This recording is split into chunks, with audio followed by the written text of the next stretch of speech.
Yes, अगला example है अपना। ये एक राइट एंगल ट्राइंगल है ए बी सी, जिसमें ए राइट एंगल है एंड बी एल और सी एम, इसमें दो मीडियंस है। आपको ये प्रूव करना है कि 4 into B L square plus C M square is equals to 5 B C square. 4 B L square plus C M square is equals to 5 B C square. ठीक है, तो सबसे पहली बात, क्योंकि बी एल और सी एम मीडियन है, इसका मतलब एम और एल रेस्पेक्टिवली ए बी और ए सी के मिड पॉइंट्स हुए, इसलिए एम ए की लेंथ ए बी से हाफ हुई और एल ए की लेंथ सी ए से ए सी से हाफ हुई, है ना। एक इक्वेशन तो ये होगी। अब बारी बारी से राइट एंगल ट्राइंगल ले हम। तो सबसे पहला right angle triangle A B C by Pythagoras theorem, A B square plus A C square is equals to B C square. ये इक्वेशन नंबर 2। अब दूसरा right angle triangle B L A. B L A right angle triangle का hypotenuse B L है, तो B L square is equals to A B square plus L A square, और L A की value यहाँ से equation 1 से put करें, half of ए सी यानी ए सी अपॉन 2। इसका स्क्वायर करोगे तो ए सी स्क्वायर अपॉन 4 हो जाएगा। एलसीएम लोगे 4 A B square plus A C square, cross multiply करोगे 4 B L square is equals to 4 A B square plus A C square. ये equation number 3। Similarly in triangle C M A triangle, C M इसका hypotenuse है, तो C M square is equals to A C square plus A M square, और A M की value रखें यहाँ से, A M is equals to half of A B यानी A B upon 2। तो ए बी अपॉन 2 का square, तो वो ए बी स्क्वायर अपॉन 4 हो जाएगा। फिर इनका भी एलसीएम लें, तो C M square is equals to A C square upon 1 plus A B square upon 4।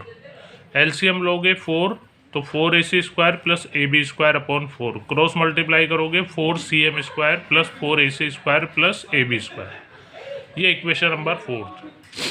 अब जो हमें प्रूव करना है उसमें 4 B L square plus C M square है, तो बी एल स्क्वायर की इक्वेशन थी 3rd और सी एम स्क्वायर की इक्वेशन 4th। इन दोनों को ऐड करें, तो इन दोनों को ऐड करोगे 4 B L square plus 4 C M square, जिसमें से 4 कॉमन आ जाएगा, B L square plus C M square, और उसके आर एच एस में है 4 A B square plus A C square, और इसके आर एच एस में है 4 A C square plus A B square. तो ये ऐड होके 5 A B square plus 5 A C square हो रहे हैं, उनमें से 5 कॉमन आ जाएगा।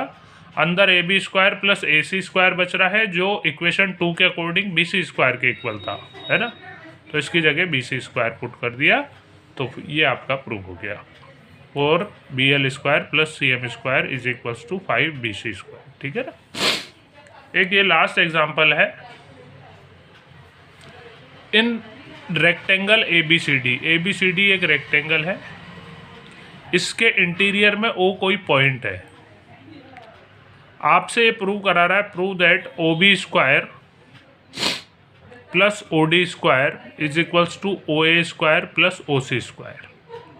तो इसके लिए हमें एक कंस्ट्रक्शन करनी पड़ेगी, क्योंकि राइट एंगल ट्राइंगल अभी है नहीं। वो बनाने के लिए एक परपेंडिकुलर ई ओ एफ, जो ए बी बी सी और ए डी दोनों पर परपेंडिकुलर होगा, क्योंकि रेक्टेंगल की अपोजिट साइड पैरेलल होती है। एक पे परपेंडिकुलर ड्रॉ करोगे तो दूसरे पर भी आएगा वो, है ना। या फिर आप यूँ भी कर सकते हो परपेंडिकुलर ड्रॉ, वो आपकी मर्जी है। तो अब क्योंकि B E A F A ये भी एक रेक्टेंगल है और ई सी डी एफ भी रेक्टेंगल है, और रेक्टेंगल की अपोजिट साइड इक्वल होती है, इसलिए ए एफ और बी ई इक्वल होंगी, है ना।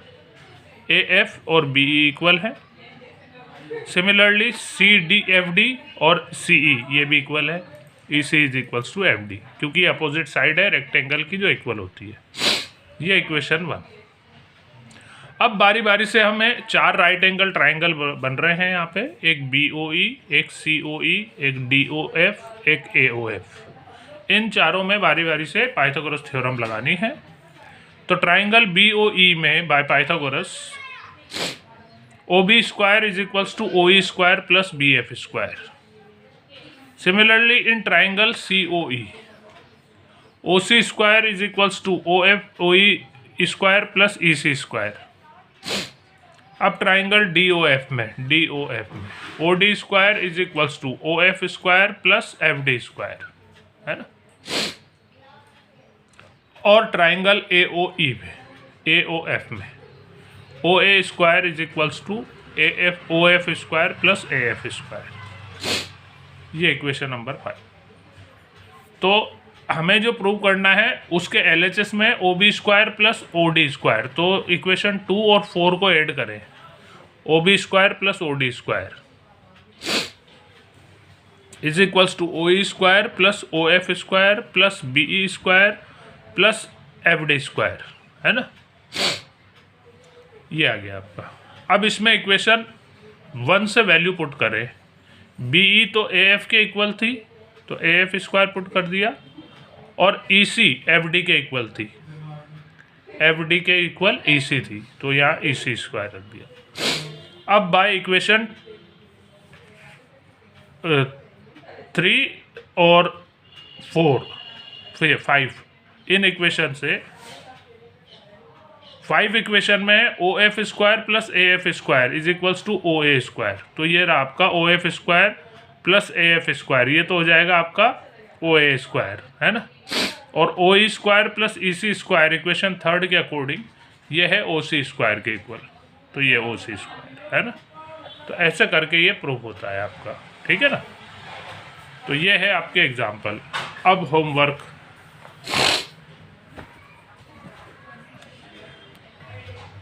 आप लोगों को क्वेश्चन नंबर 6 तक का होमवर्क और एक 9 से लेके 12 तक का होमवर्क मैं पहले दे चुका, है ना।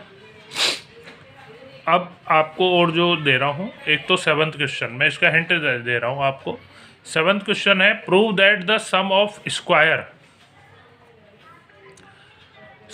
Square of the sides of a rhombus is equal to the sum of the square of its diagonal. तो देखिए रोम्बस की प्रॉपर्टी हमने 9th में पढ़ी थी। रोम्बस के दोनों डायगोनल एक दूसरे को बाइसेक्ट तो करते ही हैं, परपेंडिकुलर भी होते हैं। ये परपेंडिकुलर बाइसेक्ट करते हैं, इसलिए 4 राइट एंगल ट्राइंगल बन रहे हैं, जिसमें OA और OC ये तो AC के हाफ है, AC/2, और ऐसे OB और OD ये BD के हाफ है। इसलिए आप बारी बारी से राइट एंगल ट्राइंगल लेना है चारों, AOB AB square is equals to OA square plus OB square. OA और OB की वैल्यू यहाँ से पुट कर देना, है ना, AC/2 और BD/2। सिमिलरली BOC ट्राइंगल लेना, BC square is equals to OB square plus OC square, इनकी